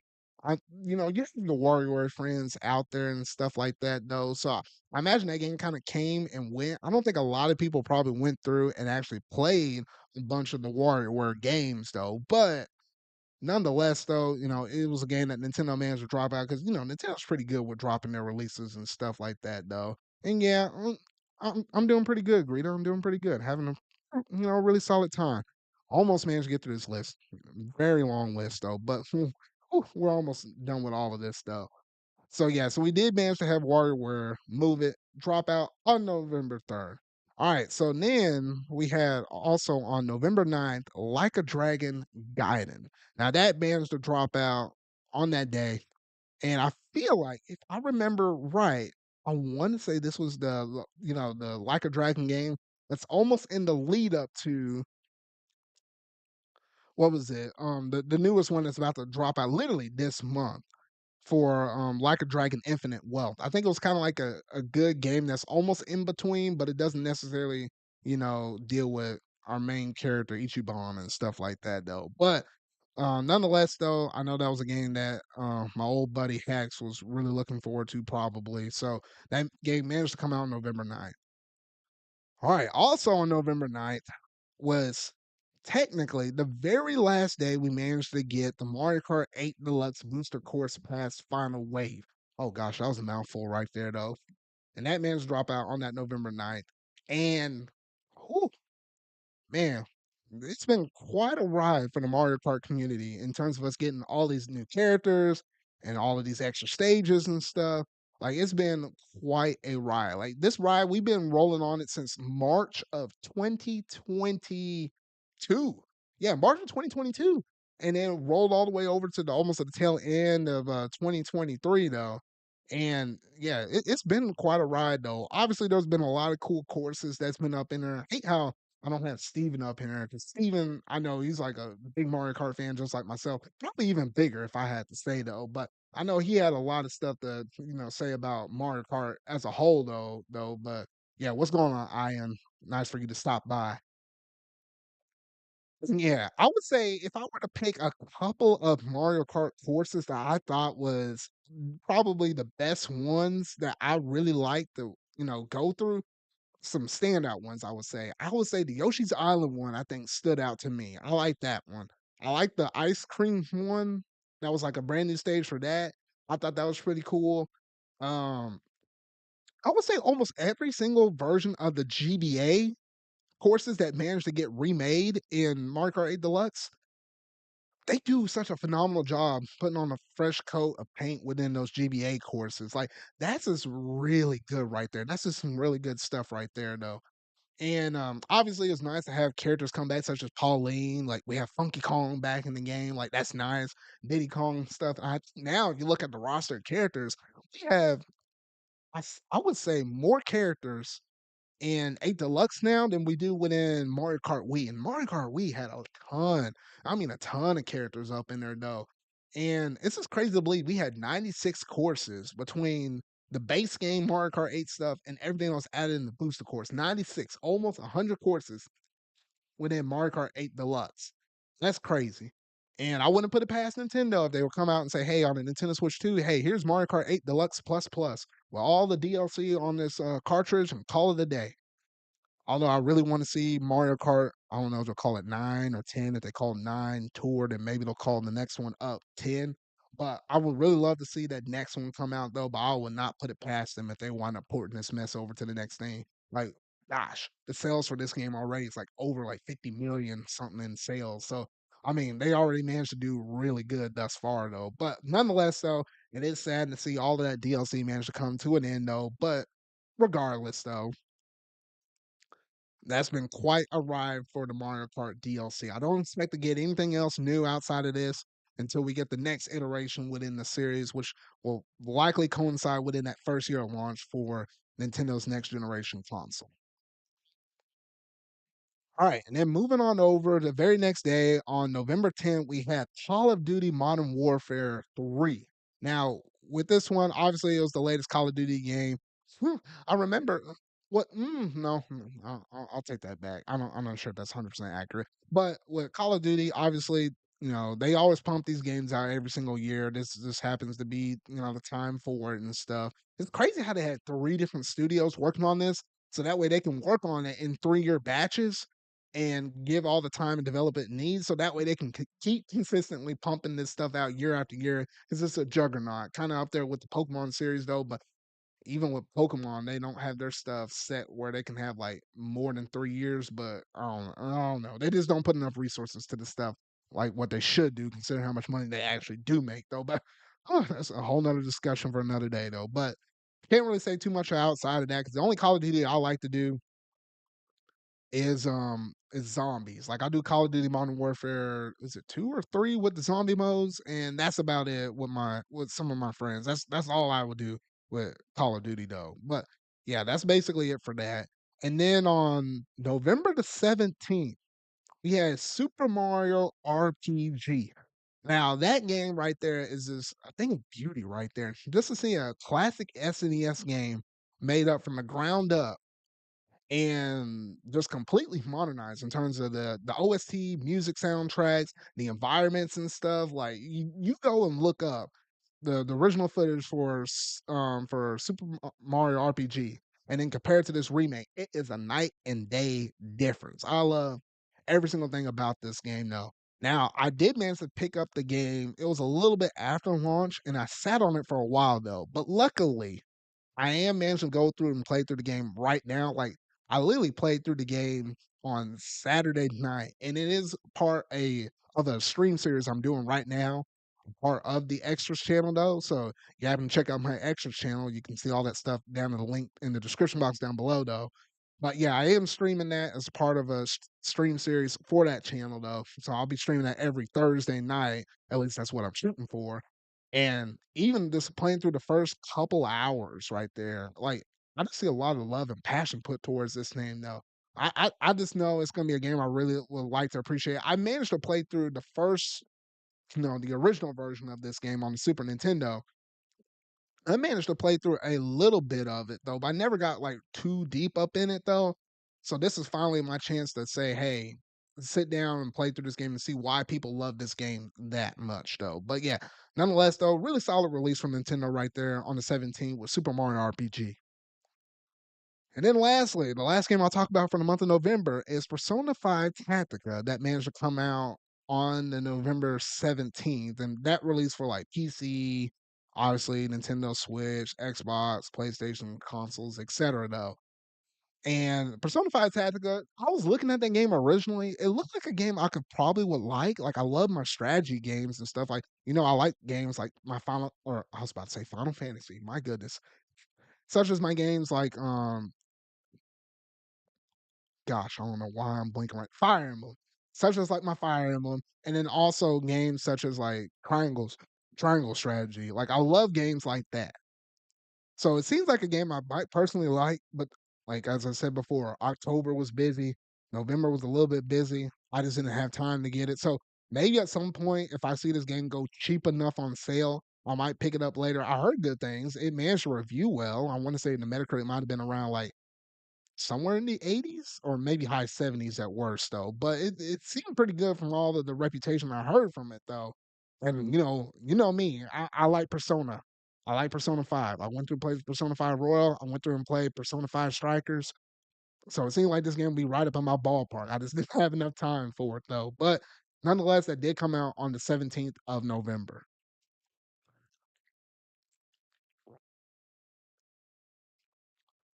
Whew. All right. All right. And we're in the end game now, finally. In the month of December. We only got like a handful of games to talk about right here though. But Dragon Quest Monsters managed to drop out on December 1st. Now, I was looking at this game. Obviously, there's a lot of parallels with, with this Monsters game and comparing it to like a game such as like Pokemon and stuff.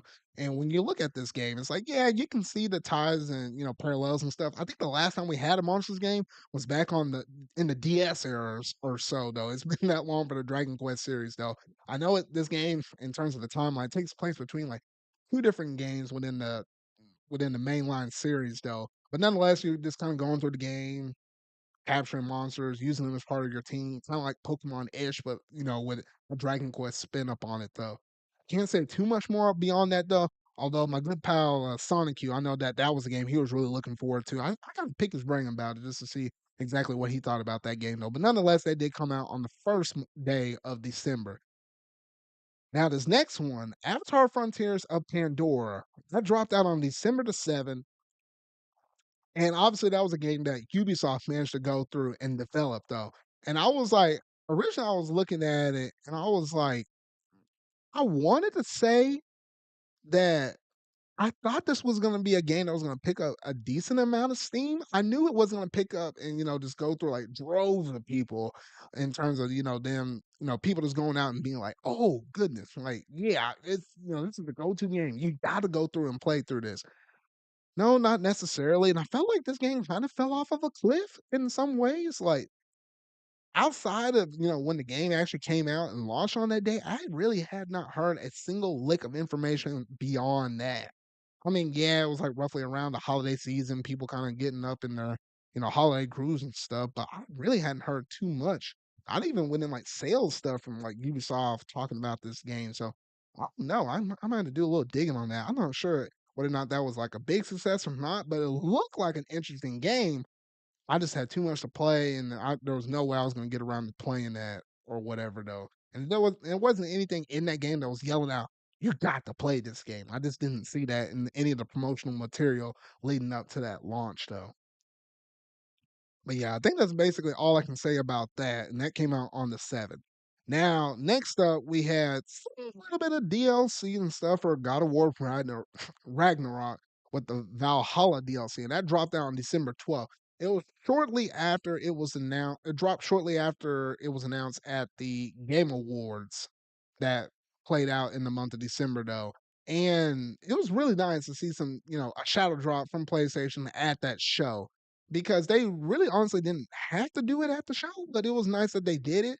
And honestly, that's like something you'll look at kind of similar to how you had Burning Shores for Horizon Forbidden West.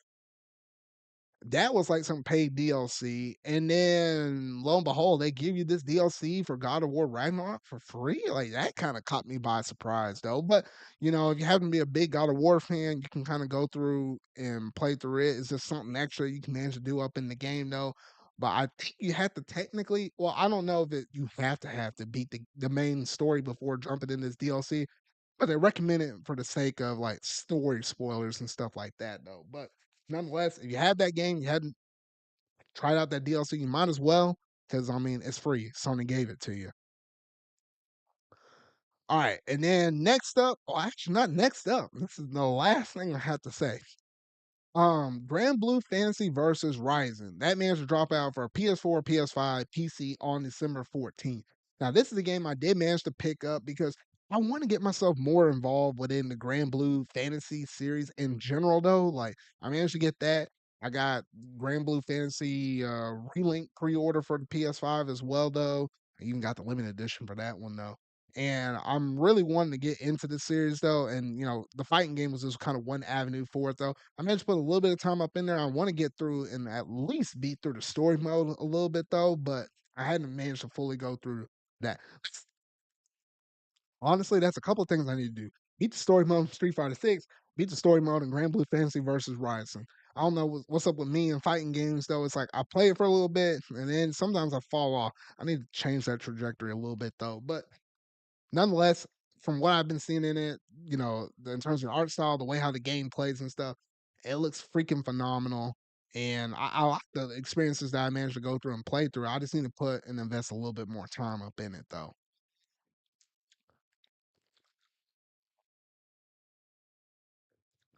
Ooh, all right. And I believe that basically does it in terms of all, and I do mean all of the stuff that I wanted to go through and talk about for my year in review for 2023 part two. So if you happen to be listening to this either live or after the fact and you managed to stay with me to the very tail end, I greatly appreciate you because, that's a lot of games to kind of go through though. But I always kind of like making like a, digital document of some games I happen to go through and play for the whole entire year, either when I played them, what I heard about him, what I reported about him with news and stuff like that.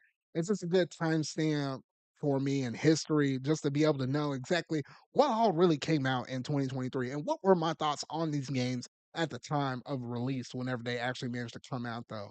So yeah, so that would basically do it in terms of my part two for this year in review. If you hadn't already listened to my part one, that is up there on my channel already. So you can actually go through and actually listen to that at any given point you want to if you hadn't already done so though. But that's gonna basically do it in terms of that though. So mm, I'm glad I got all of that past me though, because 2023 as a whole, I would say it was a really good year of gaming. Like we started the year off fairly strong, and then whole shoot like October towards the end about killed a lot of us out there though. Like I know my wallet in October was like, ooh, it was panting like a dog, like on like a hot summer day, and you hadn't gave your dog any water, just like panting, rolling that tongue all out like that. Like, oh goodness though. But nonetheless though, I thought the game developers for what they managed to go through and produce and stuff, it was a really solid year, and I managed to talk about my top cream of the crop picks for my game of the years and honorable mentions. I had that as a separate video on the channel though. It's like the third time I mentioned it up in this podcast though. But yeah, if you want to hear about some of my top favorite ones, you can go ahead and listen to that. But obviously, if you listen to this, you got to hear about basically everything else that I possibly wanted to give a little 2 cents on for the rest of that year though. But that's basically gonna do it in terms of my year in review discussion though. And I got a little more energy in me. I got a little more time, so I might as well go ahead and talk about. Yeah, we'll go ahead and run this next segment though. I thought I wasn't gonna do it, but we'll go ahead and run it though. So, without any further ado, let's go ahead and jump up into that next segment. That being so about that show.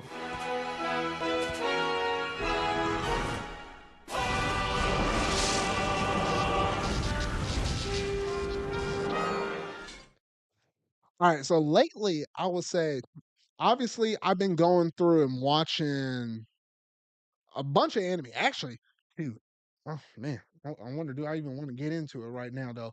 But I have been going through and actually watching some more anime because we're in a brand new season of anime right now, and I'll kind of give you just a highlight of some stuff I've been going through and watching thus far though. So obviously, Free Ren and what was the other one? It was Free Ren. I'm pulling this thing up on Crunchyroll right now.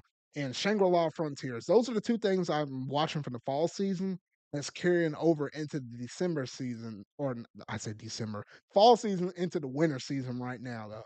But in terms of the newbie ones, Classroom of the Elite, season 3 and bottom tier character Tomozaki season 2 are two series that I was highly anticipating on, especially bottom tier character Tomozaki, because that show right there, I've been waiting on that for like, oh gosh, I want to say 4 or 5 years.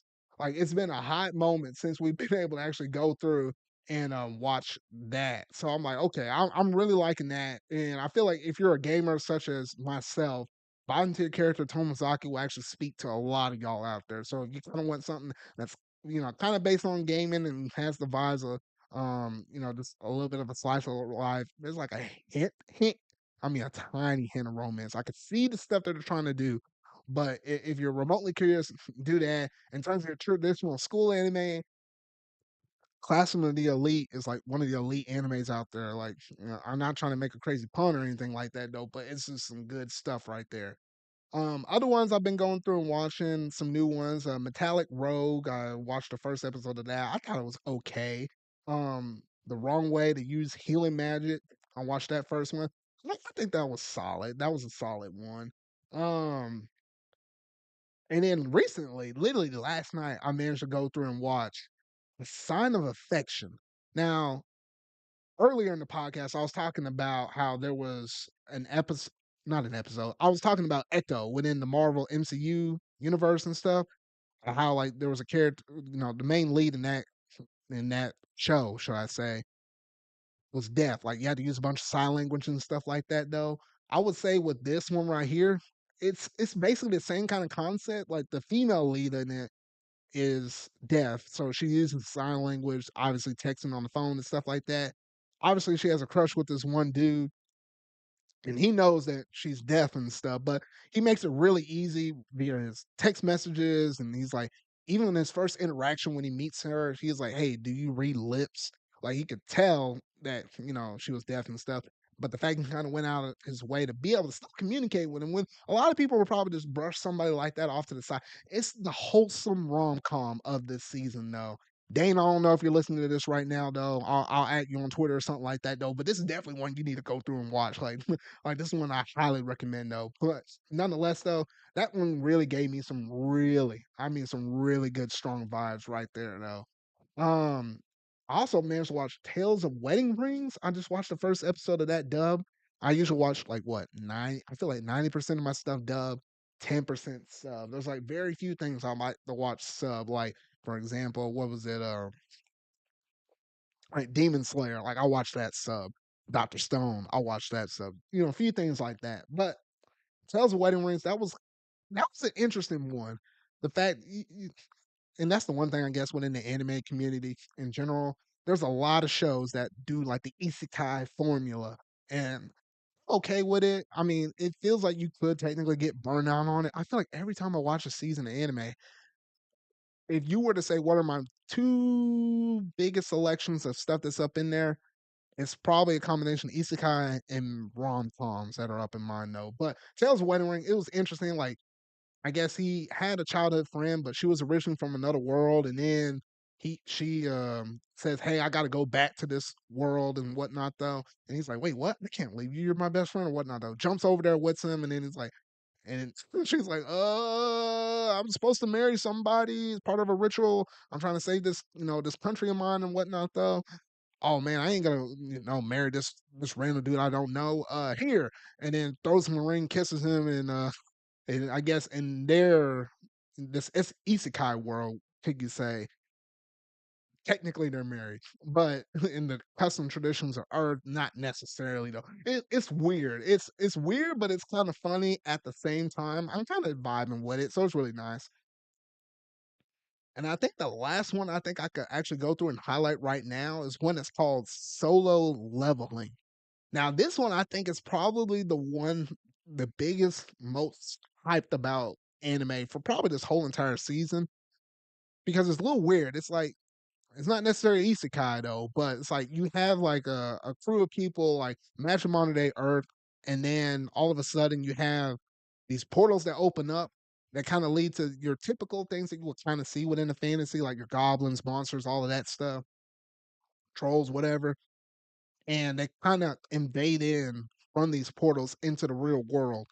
And you can't shoot the thing with a gun or nothing like that, or stab it with your traditional knife or stuff.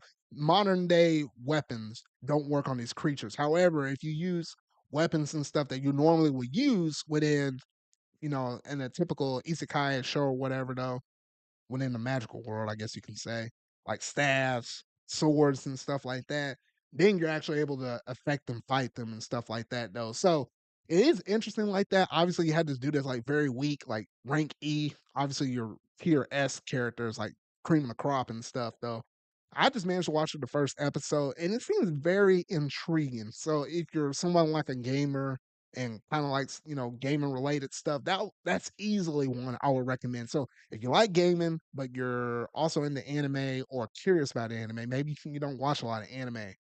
The ones I would recommend is Shangri-La Frontier, Solo Leveling, and bonding to your character Tomozaki. I think you get a pretty good bang out of your buck for all three of those shows. The three I would highly recommend though. But I think that about does it in terms of the anime stuff I've been watching as of this moment right now. And obviously, there's a couple of more I want to try out, like The Foolish Angel, Dances with the Devil, and Moonlight Fantasy. I was literally watching Moonlight Fantasy right before I went live with this podcast and stuff. But there's a couple or a few more I want to try out, and then maybe in the future, within an upcoming episode, maybe the next one up, I might give my thoughts about that. But yeah, so that's about it in terms of anime stuff. And then lately, in terms of movies, I went through and watched. Um, what was it? Literally yesterday, I actually sat down and watched Indiana Jones and the Dial of Destiny. I mean, with that new Indiana Jones game coming up, which takes place between the recent movie we just got with that one and the previous one, I was like, yeah, it's about a matter of time. I kind of wanted to sit down and watch it anyway. I kind of missed it originally when it came in the theater, so I just sat down and watched it on Disney Plus though. But honestly, I thought it was a really good movie. Like it was really solid from start to finish. It was interesting how they brought back, the character of Indiana Jones. Like that dude's old now. I thought they would retire him, or at least at the tail end of this movie, I thought they would retire him. But the way how they kind of teased it at the end and made it seem like it's kind of up for air. But honestly, they do need to retire him. It kind of felt like they were at one point in the movie. I won't say what it was, but like, oh shoot, I thought he was going to be done at one point though. But nonetheless, though, it was a really good, solid movie. I'll recommend it. You're just trying to have a good, solid movie night or something like that. You can't really go wrong with Indiana Jones. It's just good stuff right there. Good action moments and stuff like that. Overall, top to bottom, very good show though. But I think for the most part, that's a pretty good gist of some things I've been watching here lately, though. But like how I always say with all of my shows, if there's anything you want to recommend to me, watch, whether it be anime or something I could possibly watch off of Disney Plus or something like that, as long as it's on a platform that I can watch, if you happen to leave a comment on the YouTube version side of, you know, on this podcast episode, then I'll give it a look, and then within my next upcoming episode, I'll give like a little short my thoughts or impressions on it, and whether I probably would stick with it. That's always open for anybody that's having to go through and listen through any of these podcast episodes. But yeah, I think that basically does it in terms of that segment right there. So we'll go ahead and jump over into the very last segment that I have for tonight. That being what you've been playing.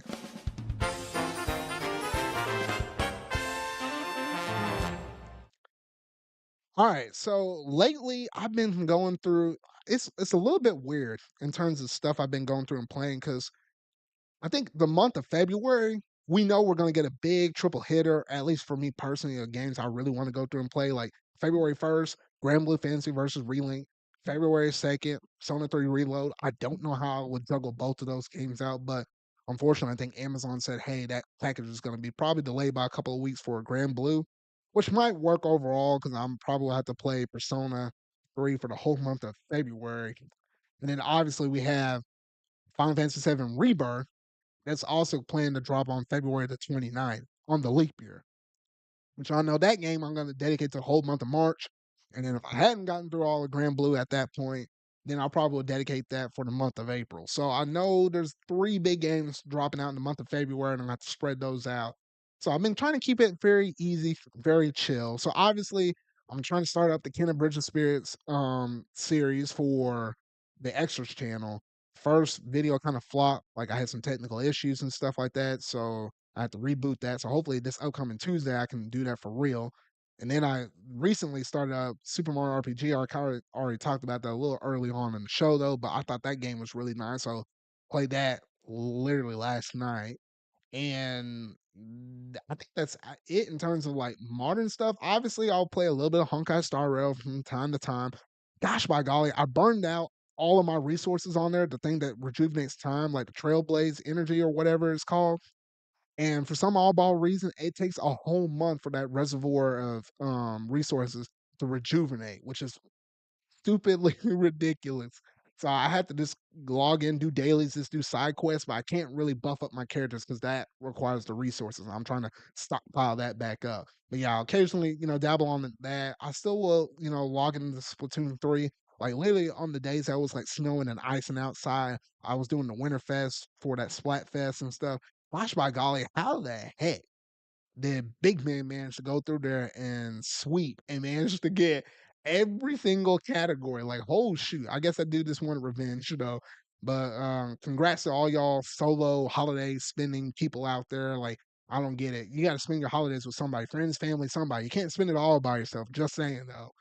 But yeah, so I've been going through and playing a little bit of Splatoon, and then and that recently, the thing I've been putting a decent amount of time in. I don't know why I'm starting an RPG before you're about to basically start 3 more RPGs in the month of February. Is none other than Golden Sun, on the GBA because they recently added that as part of Nintendo Switch Online for the GBA. They managed to drop it as well as the sequel that basically dropped on GBA as well. And I was like, you know what? I always heard things about Golden Sun. Obviously, I know about the dude's assist trophy and Smash Brothers and stuff. So I was like, might as well try this out. It's weird enough because I technically own those 2 games digitally. Like, I think I bought them on the Wii U before the Wii U eShop shut down because I knew those were games I probably was going to eventually visit, though. But I was like, hey, when they dropped it on the Switch, I was like, hey, that's just really nice, easy, convenient for me to play it on. So I might as well go ahead and do it on that. And I'm actually enjoying like every little bit of the game I've been going through and playing through thus far. I think I managed to make it up to like the first lighthouse in the game. I managed to do that, and I managed to heal that first force you basically encounter. So obviously, you're trying to go around, stop these 4 lighthouses from being lit, and they already lit one in the game already though. So that's basically where I'm at right now. I'll probably will give maybe a little bit step by step updates on it because this is just a game I'm just having to pick up for a couple or few hours, then put it down, and then another day I might pick it up for a couple of hours. And I feel like if I do that enough, slowly but surely I'll go through and beat through the first game. And then I know you can technically carry over your save progression of your character and stuff to the second game, and you basically just kind of build upon that, which is kind of interesting in and of itself. So I know I won't be in a rush to start that second game, but maybe some point in the future I might just pick it up and say, all right, let's see the second half of what the story has to tell, though. But nonetheless, I see a lot of good charm up in this game, though. I really wish that they will actually go through and remake these games. Like, imagine the level of quality of like Super Mario RPG, but they managed to do it with Golden Sun. Like, I think it's about. I feel like you have enough room to put that RPG out there. Like, you have Fire Emblem as your dedicated strategy RPG, right? And then you have over here Xenoblade Chronicles, that series. And that one is your dedicated JRPG series, though. So just to be like a traditional RPG, one that might stick with some people over here in the West a little bit better, I think Golden Sun can definitely be that gold go to. You just got to put some time, energy, and resources up in it. Obviously, you want to start with nothing like a brand new sequel game or something like that, though. But introduce people like what you did with the NSO service, introduce people to the Golden Sun series, then do a remake of like the 1 and 2. And since the stories are interconnected, you can basically combine those in like a 2 pack. Kind of like how they did the Advance Wars 1+2 reboot camp. Do the same thing with that. Put them up in a bundle, bundle that all together, remake that. And then you can release a brand new entry in the series. I don't know if they'll go and do anything with the DS one. I mean, ideally, you will see a remake of 1 and 2, then they'll do the new entry, which I think will be the fourth entry.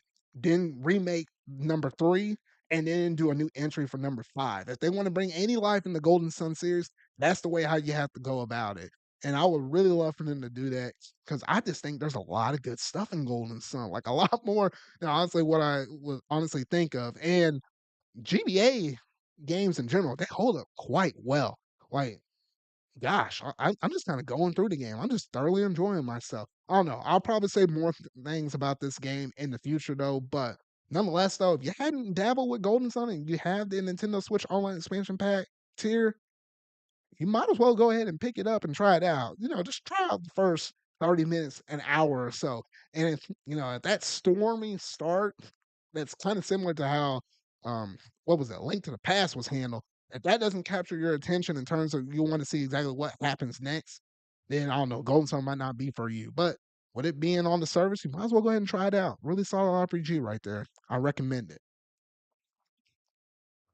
Oh, all right. And I think that basically does it in terms of everything I have to talk about within my ZardCast episode 70 right there. So that was a lot of stuff to kind of go through and stuff, especially when I was considering, everything that was part of that Zard or that was a part of the year in review segment right there. There was a lot of games to go through within, episode 69 when I talked about part one and now with my episode 70 where I went through and talked about part two though. So yeah, you have all of that stuff to look forward to and look at and stuff. And that's officially a wrap for 2023. I probably won't say anything else, about it in terms of news and updates like that for 2023. That's kind of like my official timestamp here. So, you know, hopefully within my next episode, within episode 71 in a couple of weeks, we'll get a little bit more information within the gaming sphere and stuff like that, some news and stuff. So that way it kind of fills up the docket a little bit more, though. But the year in reviews help for January when the news is a little bit slower, at least for topics I really want to talk about, though. But